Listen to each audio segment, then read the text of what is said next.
Hi everyone, I hope you are doing well. अभी हम gamma DK को discuss करने जा रहे हैं और इसमें हम शॉर्ट सा देखेंगे कि गैमा डीके होता क्या और उसकी बेसिक इक्वेशंस को देखेंगे, जिसके थ्रू हम प्रॉब्लम्स जो इसकी आती हैं उनको हम सॉल्व कर पाएंगे।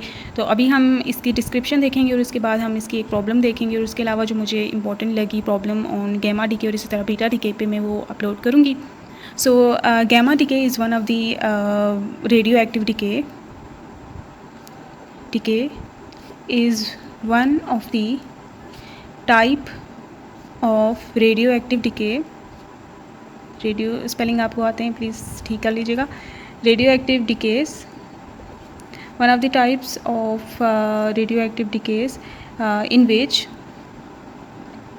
the nuclei tends to become more stable by emitting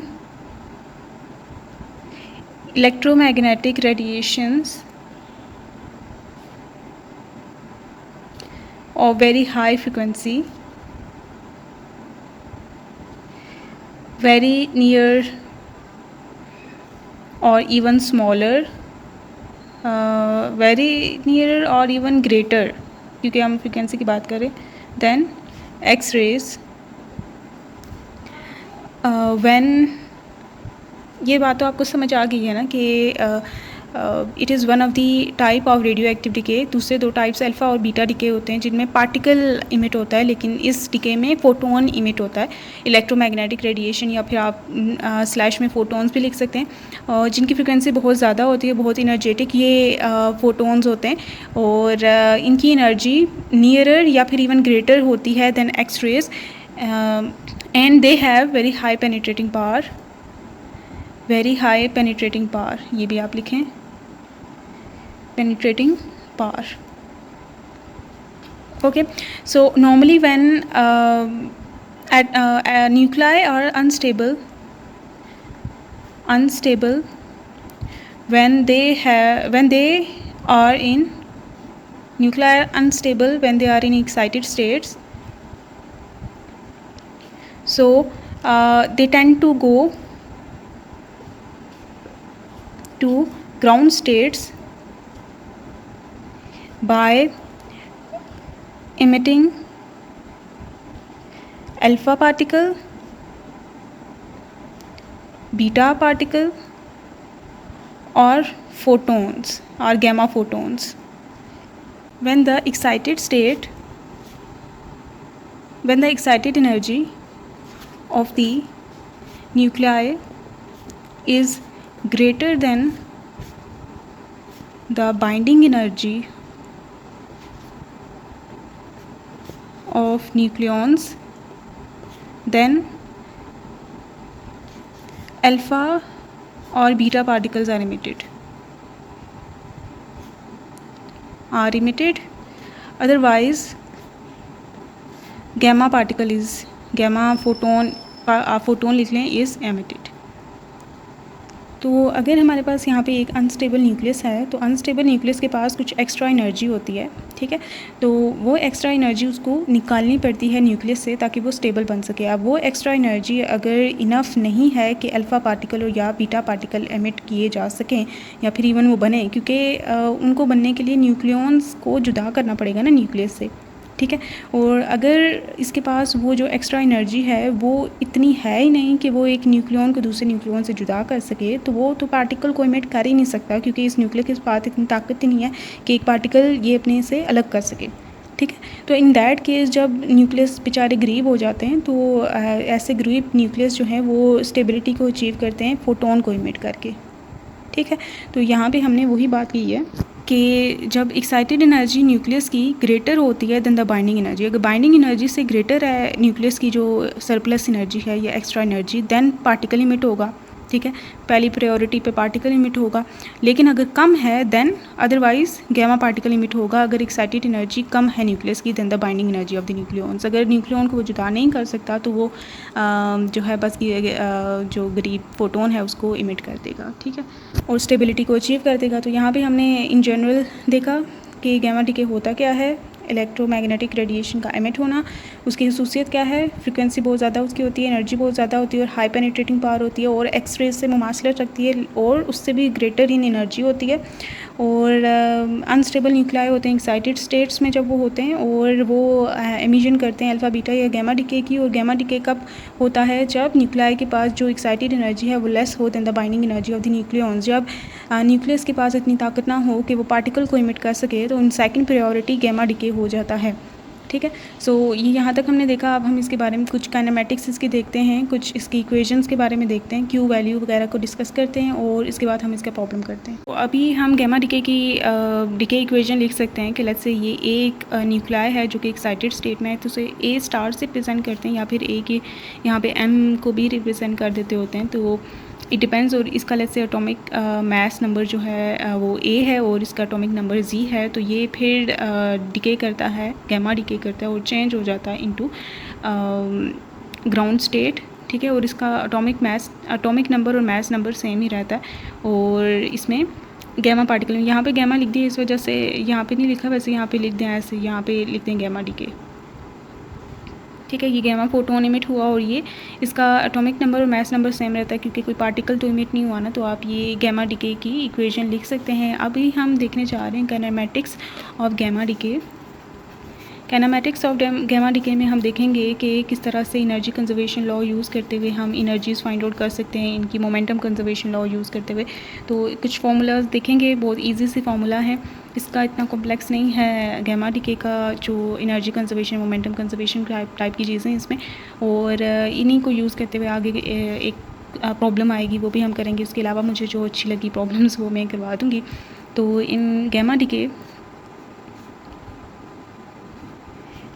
जो हम देख सकते हैं कि इनिशियल जो न्यूक्लियस होता है, parent nucleus is at rest, is effectively at rest. Effectively आप वर्ड यूज़ कर सकते हैं, इफ़ेक्टिवली वो रेस्ट पे ही होता है।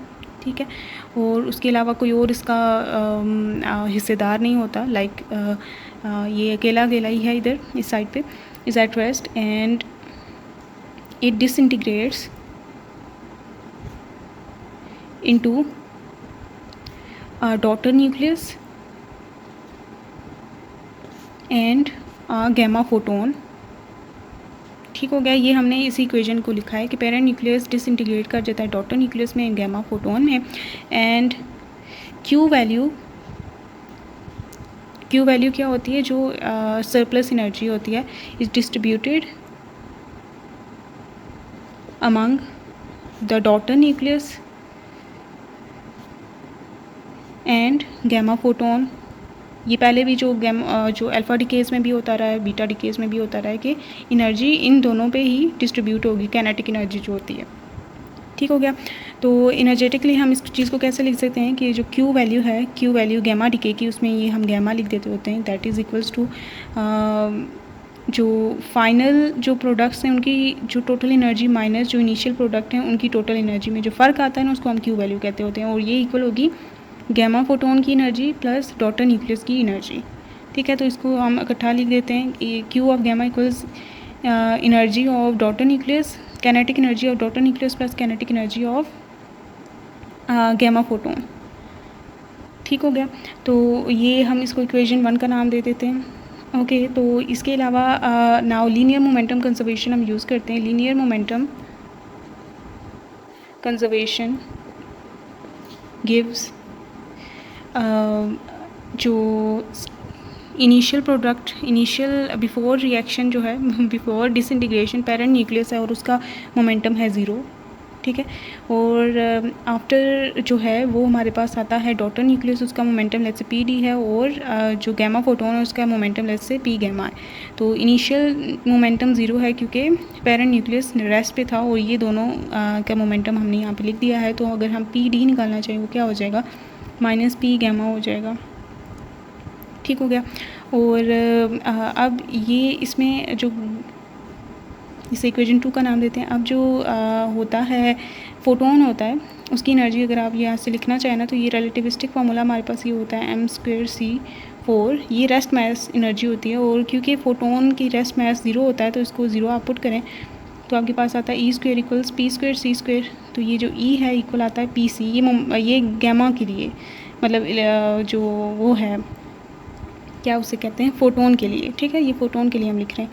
तो यहाँ पे इनकी सब्सक्रिप्ट में गैमा लिख दें, तो यहाँ पे पी गैमा आपके पास क्या आ जाएगा, वो ई गैमा डिवाइडेड बाई सी आ जाएगा। ठीक हो गया। यहाँ से सी टर डिवाइड कर दें, पी गैमा आ जाएगा। तो यहाँ पे आप पी गैमा की वैल्यू पुट कर सकते हैं। तो पी डी क्या आ जाएगा, माइनस ई गैमा बाई सी। ठीक है। तो अगर आपके पास जो गैमा पार्टिकल इमिट हुआ है वो अगर आपको उसकी एनर्जी पता है तो आप मोमेंटम फाइंड आउट कर सकते हैं रिकॉइलिंग न्यूक्लियस का। इसको recoiling nucleus, recoil of nucleus कहते हैं ना, जो डॉटर न्यूक्लियस के पास जो एनर्जी जाती है उसको उसकी रिकॉइल एनर्जी ही हम कहते होते हैं। तो ये इस तरह से ओके। तो यहाँ पे ये इक्वेशन इंपॉर्टेंट है। तो इसके अलावा ये इक्वेशन इंपॉर्टेंट है, ये भी इम्पॉर्टेंट है, ये भी इम्पॉर्टेंट है। और इसके अलावा आपको ये रिलेशन भी पता होना चाहिए कि नॉर्मली जो काइनेटिक एनर्जी होती है वो 1/2mv² होती है ना। तो अगर इसमें मोमेंटम लाना चाहें हम तो यहाँ पे ऊपर m को एक और बार मल्टीप्लाई करते हैं और नीचे डिवाइड कर देते हैं। ये m मल्टीप्लाई किया, ये डिवाइड किया, ये बन गया m² v² divide by 2m। तो ये होता है p² डिवाइडेड बाई 2m। ठीक है।